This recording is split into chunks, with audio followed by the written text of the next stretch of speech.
Hey there, welcome to Elevated Daily, the show where we go ahead and review past and current pop culture films, shows, and games. Today we're going to go ahead and review the live action series Halo. Now this has been out since March of 2023, so it has been out for about a year now, so there is going to be some spoilers. So be warned with that and go ahead and continue at your own risk. So the first episode of the live season is called Contact, and we're going to go ahead and see. This takes place on the planet of Madrigal, which isn't really talked about in the game, but is mentioned in the novels of Halo Reach. And this takes place in an alternate timeline, also known as the Silver Timeline. So this takes a little bit of the video game and a little bit of the novels and kind of smashes them together, and this is what we get. So it's a new interpretation of it, and so far I enjoy it. So with it being a new interpretation, we can go ahead and take it for what it is, being its own beast. So we start off meeting Kwan Han. She's this teenager on the planet going ahead and looking for what else but, you know, space drugs. That's what she's looking for, space drugs. That's what she's looking for, space drugs. I mean, it's just space drugs, that's what it is. So being that, she goes ahead and finds out with her friends, but she also goes ahead and discovers the Covenant. And I like this because it brings me back to the old feeling of, I believe it's Halo 2 or Halo 3. You're going through the caves and you're looking through the Covenant ships and all that, and I enjoy that. I really dig that callback and throwback to the game. Damn! Liquefied her in half, all right. That's what I'm talking about. Oh.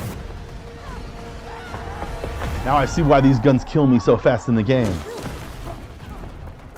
And we go ahead and get to see that the rebels that are on Madrigal they're not really afraid of the Spartans because they don't really know them. Well, at least not all of them. It's between Spartans and Marines. Marines can be killed. Spartans aren't human. They're scary as They're hell. faster, stronger, smarter. They cannot be stopped.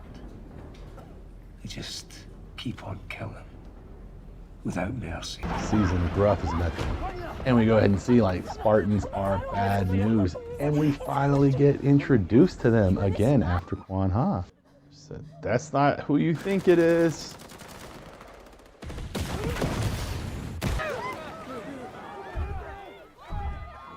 Knock, knock. Guess who?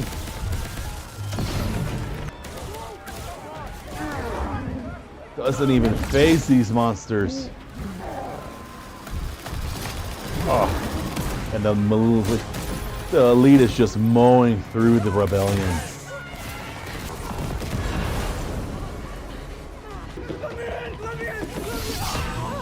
Help! Like he wasn't even there.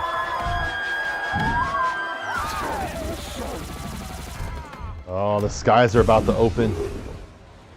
And once we're introduced to them, boom! Master Chief falls from the sky.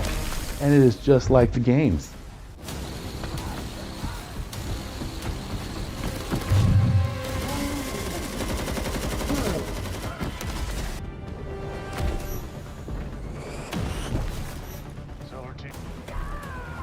Nice. This was great. I love how it shows how badass the Spartans are, the abilities they have against the Covenant. Master Chief, I mean, look at Master Chief here. It's nothing. Even this other Spartan here just be spiking people. D-Man. Event here from video games. Little callback, you know, that blast only lasts you so long before it pisses you off and goes off in your hand. And like I said, I like the callbacks to this. This is like one of my favorite levels there where you're running around the top of the refinery boundaries and just like the Spartans there, boom, you fall and you gotta deal with those mothers. Of course he did. Of course he did. Wouldn't be Master Chief if he didn't. Not Halo until you go Gatling gun. One left.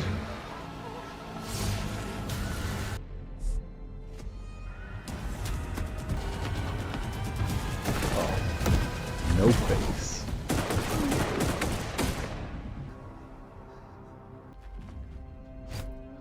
Silver Team commencing comprehensive search of the area for enemy landing site. Chief is a bad, bad man.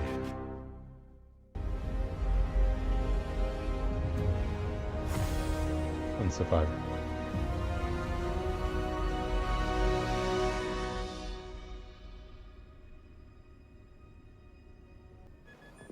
What just happened?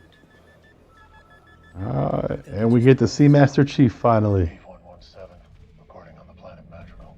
Looks like Sloth. Covenant ship, local grid 12 Tango, zone. All in all, I really enjoyed this opening scene right here. It showed what we were gonna expect from the Spartans, and I mean, this was before the credits even, so Retrieving now. good job right there.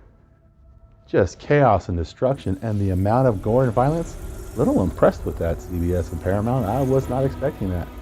I mean, plasma is liquefying people, so that is pretty dope. When we finally see Dr. Halsey there, it's none other than Natasha McElroy. Y'all remember her from Californication? She was Karen. She's not really a Karen here. She is kind of, well, I guess she is kind of a Karen here, because she is hella evil. Very, very plotting and conniving, this one. And we see that her and the Admiral don't get along right away. Admiral already asked her to stop this Cortana business, but she is going forward with it. And you could tell she's got this hidden agenda within her, and we're gonna go ahead and see how that plays out later, I'm sure. Finally, High Charity. Like a gigantic space spore. Dang. Crazy looking. It's a big space station. These dudes are just as gnarly looking as they do in the game. I love how they got some of the Forerunner technology in the background here. It's got a lot of little nods to the game. I like it. To the lore. How are you feeling? Oh, she's new. We get introduced to the figure Miranda Keyes, and we go ahead and see her connection later on to Dr. Halsey. That was a little twist right there. Wasn't quite expecting that. But I do like how, again, the captain went ahead and explained that it's nothing but a family affair between those three. Over 100 innocent people. So where are you going with that? When they hear my version, you can forget about Unity or whatever. To a rebel of all people. As if Halsey would ever do a thing to promote me. That's not entirely Please fair. don't defend Know her. your place, he says. Huh? It's nothing We personal. get to see that the chief has this connection with this artifact that When it's your mom. has got to be left by the Forerunners, which you haven't quite been introduced yet to. Nessie isn't about to Can't wait to go ahead and see where that's going to go. Like I said, I love the Halo video game, and I love that they're going to take the lore and mash it all up and give us something new, hopefully cohesive as well. Was badly Cover up. Damn. She shouldn't have survived. best effort. She's a Didn't survive. That's what she gets for talking shit.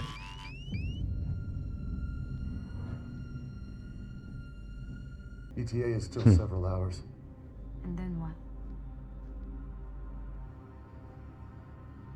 That's still being worked out. Silver Team.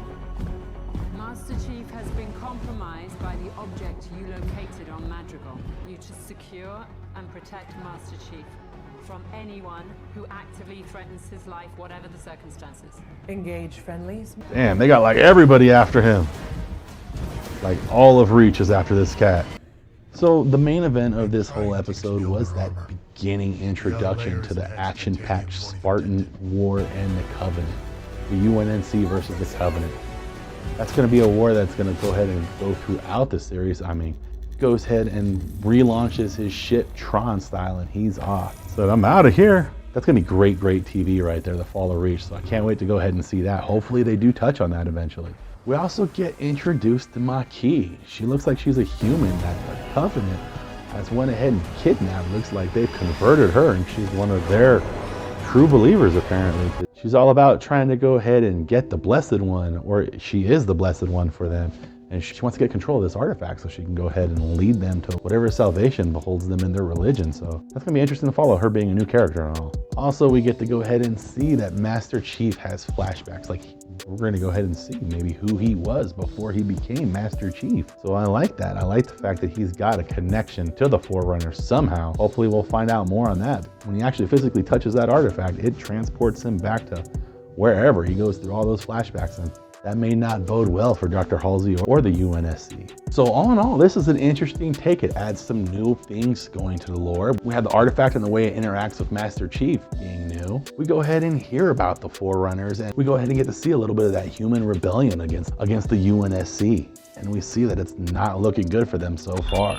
I'm giving this a 5 out of 5 high, guys. This was a great episode. It's a great introduction to the new lore that they're bringing to the series. We get to go ahead and see new characters that we haven't seen or been introduced to. And we go ahead and get to see Master Chief has a history before being Master Chief. Something to do with this artifact, which, you know, it could be a MacGuffin or not, but I like how it's propelling the story forward and it's giving me questions. I love the Doctor. I love how she's a very Dr. Frankenstein type character. And she's still going on with this AI that the Doctor has told her to stop, which we all know is going to be Cortana. Very, very, very, very, very interested to see where that's going to go. I can't wait. I think this long-awaited adaptation is great. It's not a faithful retelling of the video game per se, or the books. It's a good mashup of the novels, the video game, the comics, and all the lore that's created thus far to create this new Silver timeline. So I'm very, very keen on that. I can't see what Halo Episode 2 brings. Well, thank you for watching Elevated Daily. I appreciate that greatly. As always, thank you for spending that little bit of time with me. Could have been anywhere else, but you kept on hanging with me. Like, comment, and subscribe below so we can go ahead and continue to make more content like this for you. See you next time when we go ahead and talk about Episode 2 of the live-action Halo series. Until then, this is Elevated Daily. You stay safe out there and stay elevated as always.